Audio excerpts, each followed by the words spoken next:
Beauty, a force that can reshape the world, transform perspectives, and capture hearts. In this video, we'll delve into this incredible power and seek a deeper understanding of it. Join us on FactUp. Is beauty a reality or just some kind of illusion? Like, is what we call beautiful actually out there, or is it just something our brains cook up? Humans have been scratching their heads about this forever, trying to figure out what beauty really is. And let's be real, it's still a total head scratcher. In this video, we're going to dive deep into the philosophy of beauty, check out all the different takes on this crazy concept. We'll see how our ideas about beauty shape history, culture, and what we believe in. Beauty, man, it's a thing that's been bugging philosophers, artists, and thinkers for ages. From ancient Greece to right now, people have been trying to pin down a solid definition. But even with all that effort, we still got tons of arguments about what it is and how we measure it. We're going to look at those arguments, all the different viewpoints, and try to get a better grip on what's really going on. Beauty isn't just in fancy art or pretty landscapes, it's in the little things too. A smile, a kind look, a good chat, all that's beautiful. But then we got media ads throwing these crazy beauty standards at us, stuff that's way off from real life. We're going to talk about how that mess affects us and try to find ways to deal with it. So stick around and let's figure out what beauty is all about. To get a handle on the philosophy of beauty, we got to look back at where it started. In ancient Greece, Plato was all about beauty being these perfect, ideal forms. He thought beautiful things were just reflections of that ideal world. Aristotle, he saw beauty in order, balance, and perfection. He was like, if it's beautiful, it's got to have the right proportions. In the Middle Ages, beauty got all mixed up with religion, and art was basically used to praise God. Then the Renaissance rolls around, and artists start bringing back that old-school classical beauty, studying anatomy and perspective. Will Durant, in his book The Pleasures of Philosophy, discusses beauty from different views. He talks about the influence of culture and society shaping our understanding of beauty. Back in the day, religious beliefs were a big deal when it came to defining beauty. A lot of civilizations tied beauty to gods and supernatural forces. In ancient Egypt, beauty was all about order, balance, and immortality. They made art and buildings to show that. In ancient China, it was harmony, balance, and simplicity. Chinese artists loved nature and tried to capture its beauty. In ancient India, beauty was spiritual, mystical, and about dance. Indian artists used art to express their spiritual feels. And in ancient Persia, beauty was light, color, and patterns.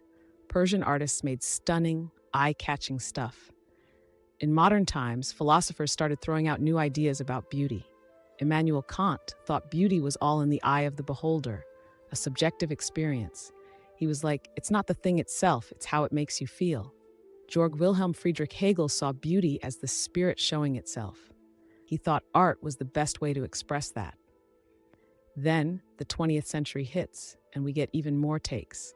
Cultural relativism says beauty's relative, depends on your culture. Feminist aesthetics looks at how gender plays into beauty, and we're going to talk about how social media messes with our beauty standards. Feminist theorists criticize the beauty standards pushed by society and the media and try to come up with new definitions. They're like, beauty's not just about looks, it's about strength, intelligence, and personality too. Cultural relativism says beauty's relative, depends on your culture. What's beautiful in one place might not be in another. Like, some cultures dig curves, others dig skinny. Social media is a huge player here, setting beauty standards with all those images and videos. They show us these perfect people, and it can make us feel like we don't measure up. Beauty's not just in museums and nature shows, It's in the little things. A smile, a kind word, a good conversation. That's all beautiful. We can find beauty anywhere if we just look. The trick is to open our eyes and appreciate it. How do we find beauty in everyday life? That's up to us. We can focus on the good stuff, be grateful, and find beauty that way. We can look at nature, sunrises, sunsets, flowers, trees, and find beauty. We can look at people, smiles, kind looks, good chats, and find beauty. We can look at art, paintings, music, movies, and find beauty. And we can look inside ourselves, our strengths, talents, values, and find beauty. Beauty isn't just a human thing, Animals have their own sense of what's beautiful. In the animal kingdom, it's often tied to survival and making babies. Like male birds with flashy feathers and sweet songs are trying to score a mate. Some animals, like peacocks, use crazy patterns and colors to show they're strong and healthy. Even insects, like butterflies with those gorgeous wings, are doing their thing pollinating plants. And in the underwater world, fish with cool colors and patterns are helping themselves survive. So, yeah, beauty in the animal world is more than just a feeling. It's a big deal for survival and reproduction. When you dig into it, there are some features humans tend to agree are beautiful. Symmetry, proportion, and health are big ones. Symmetrical faces and well-proportioned bodies are often seen as attractive. Clear skin and healthy hair are signs of health, which a lot of cultures dig. Plus, personality traits like kindness, honesty, and confidence play a role in how beautiful someone seems. But keep in mind, these aren't set in stone. They change over time and across cultures. Some things like power, wealth, or fame might get called beautiful, but they don't really fit the definition. They might be attractive, but that's not the same thing as beauty. Women's beauty has always been a hot topic. Philosophically speaking, it's way more than just looks. It's about brains, strength, and character too. Feminist philosophers are calling out those beauty standards pushed by society and the media. They're saying women's beauty shouldn't be limited to their looks. It's about power, intelligence, and personality too. They're trying to redefine beauty to include all aspects of womanhood.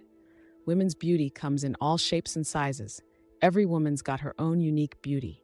We need to celebrate that and ditch the one-size-fits-all standards. Women's beauty is power. They can use it to make a positive impact on the world, inspire others, and make things better. And let's not forget, from the early stages of evolution, women's beauty has played a vital role in human attraction and survival.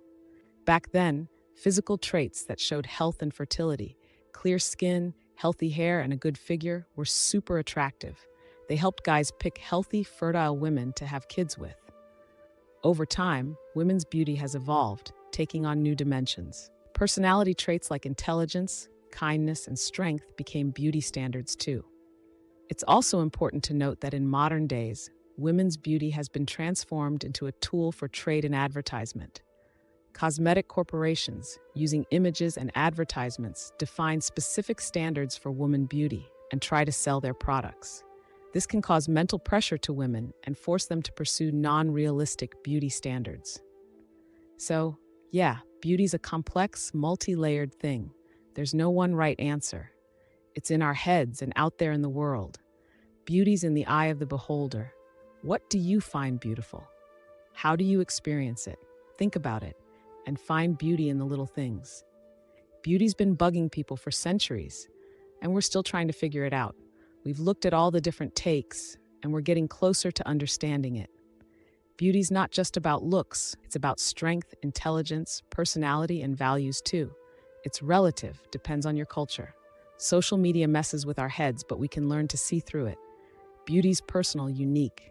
We can appreciate our own beauty and others. Beauty's inside and out. We can work on both. Beauty's in the little moments. We can find it in nature, people, art, and ourselves.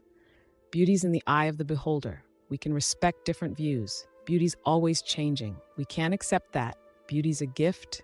We can appreciate it. And yeah, beauty's kind of undefinable. It's a personal experience. So go out there and find it. Hope this video shifted your perspective on beauty. If you're into philosophical and deep topics, subscribe to FactUp and hit the bell for more videos. Support us with your likes and comments. Thanks for watching.